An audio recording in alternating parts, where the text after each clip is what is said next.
ये एक काल्पनिक कहानी है और दिल को गहराइयों तक छू जाने वाली।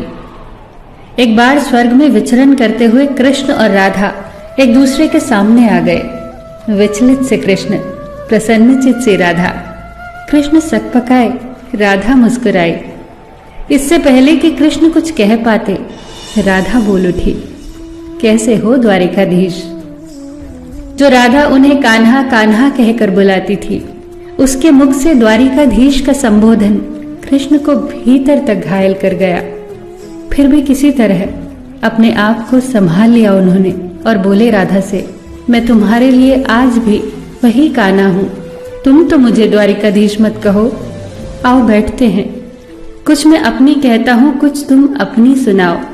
सच कहूं राधा, जब जब भी तुम्हारी याद आती थी, इन आंखों से आंसुओं की बूंदें निकल आती थी।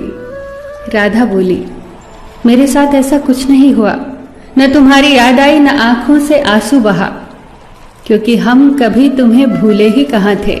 जो तुम याद आते, इन आंखों में तो सदा तुम ही थे। कहीं आंसुओं के साथ निकल न जाओ, इसलिए रोते भी नहीं थे। कान्हा, प्रेम से अलग होने पर तुमने क्या खोया, इसका एक आईना दिखाऊं तुम्हें। कुछ कड़वे सच प्रश्न सुन पाओ तो सुनाऊं। कभी सोचा है इस तरक्की में तुम कितने पिछड़ गए। यमुना के मीठे पानी से जिंदगी की शुरुआत की और समुद्र के खारे पानी तक पहुंच गए। एक उंगली पर चलने वाले सुदर्शन चक्र पर भरोसा कर लिया और 10 उंगलियों पर चलने वाली बांसुरी को भूल गए। कान्हा, जब तुम प्रेम से जुड़े थे तो जो उंगली गोवर्धन पर्वत उठाकर लोगों को विनाश से बचाती थी, प्रेम से अलग होने पर वही उंगली क्या क्या रंग दिखाने लगी। सुदर्शन चक्र उठाकर विनाश के काम आने लगी। कान्हा और द्वारिकाधीश में क्या अंतर होता है बताऊं? कान्हा होते तो तुम सुदामा के घर जाते, सुदामा तुम्हारे घर नहीं आता। युद्ध में और प्रेम में यही तो फर्क होता है। युद्ध में आप मिटाकर जीतते हैं और प्रेम में आप मिटकर जीतते हैं। कान्हा, प्रेम में डूबा हुआ इंसान दुखी तो रह सकता है, पर किसी को दुखी नहीं कर सकता।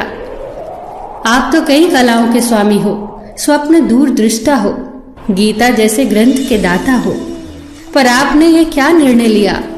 आपने अपनी पूरी सेना कौरवों को सौंप दी और अपने आप को पांडवों के साथ कर लिया। सेना तो आपकी प्रजा थी, राजा तो पालक होता है, उसका रक्षक होता है। आप जैसे महाज्ञानी उस रथ को चला रहे थे जिस पर बैठा अर्जुन आपकी प्रजा को ही मार रहा था। अपनी प्रजा को मरते देख आप में करुणा नहीं जगी, क्योंकि आप प्रेम से शून्य हो चुके थे। आज भी धरती पर जाकर देखो, आपकी द्वारिकाधीश वाली छवि को ढूंढते रह जाओगे। हर जगह, हर मंदिर में मेरे ही साथ खड़े नजर आओगे। मैं जानती हूं कान्हा, लोग गीता के ज्ञान की बात करते हैं, उसके महत्व की बात करते हैं, पर धरती के लोग युद्ध वाले द्वारिकाधीश पर नहीं, प्रेम वाले कान्हा पर भरोसा करते हैं। गीता में मेरा दूर दूर तक नाम नहीं है, पर आज भी लोग उसके समापन पर राधे राधे कहते हैं। ये कहानी काल्पनिक जरूर है, पर इसके भीतर छिपी सीख बहुत महत्वपूर्ण है। श्री कृष्ण के पास कभी किसी प्रश्न का उत्तर ना हो, ऐसा तो हो ही नहीं सकता, परंतु राधा द्वारा लगाए गए प्रश्न चिन्हों पर कान्हा मौन रहे। यही तो है प्रेम में समर्पण का भाव।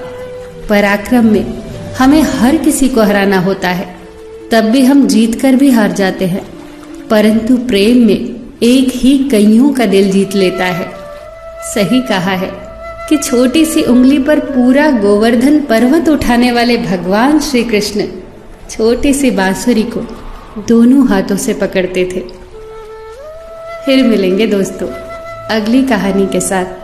तब तक के लिए अपना ख्याल रखना और हमेशा मुस्कुराते रहना।